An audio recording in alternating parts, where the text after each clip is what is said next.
अब से कुछ देर पहले 7 में से 2 और सांसदों ने पार्टी छोड़ने की घोषणा सोशल मीडिया पर कर दी है। अरुणाचल प्रदेश के दौरे पर पहुंची स्वाति मालीवाल ने पोस्ट लिखा है। उन्होंने राघव टीम के समर्थन में पोस्ट लिखा है और आम आदमी पार्टी छोड़ने की घोषणा की है। स्वाति मालीवाल के अलावा एक और सांसद विक्रम सैनी ने पोस्ट लिखा और उन्होंने भी पार्टी छोड़ने की बात कही है। अपने पोस्ट की पहली लाइन में ही उन्होंने बीजेपी में शामिल होने की सहमति दे दी है। 7 राज्यसभा सांसदों का बीजेपी में शामिल होने के मायने भी समझना बहुत जरूरी है। पार्टी सूत्रों के मुताबिक आम आदमी पार्टी के इन सभी सांसदों की ज्वाइनिंग पंजाब विधानसभा चुनाव राज्यसभा के गणित को देखकर ध्यान में रखकर किया जा रहा है। इन सभी के साथ सांसदों के ज्वाइनिंग के साथ ही राज्यसभा में एनडीए सांसदों की संख्या बढ़कर 141 से 148 हो गई। बीजेपी अब राज्यसभा में 2/3 बहुमत से महज 18 सांसद कम रह गई है।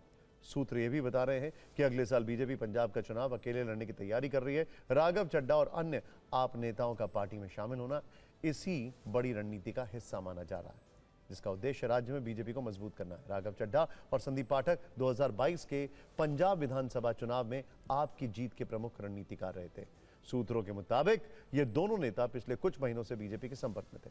बीजेपी अब पंजाब के अलग अलग वोटर समूहों पर फोकस करने की योजना बना रही है और उसी के तहत इन नेताओं को पार्टी में शामिल किया गया है।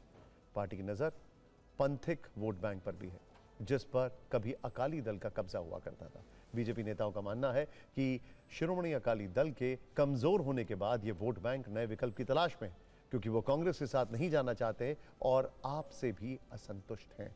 सवाल है कि आगे क्या होगा। इसे लेकर आप सांसद संजय सिंह ने एक पोस्ट लिखा है। उन्होंने कहा है कि मैं राज्यसभा सभापति को एक पत्र दूंगा, जिसमें राघव चड्ढा, अशोक मित्तल और संदीप पाठक को बीजेपी में शामिल होने के कारण राज्यसभा की सदस्यता से अयोग्य घोषित करने की मांग की जाएगी। संजय सिंह के मुताबिक यह संविधान की 10वीं अनुसूची के अंतर्गत स्वेच्छा से अपनी पार्टी की सदस्यता त्यागने के समान है।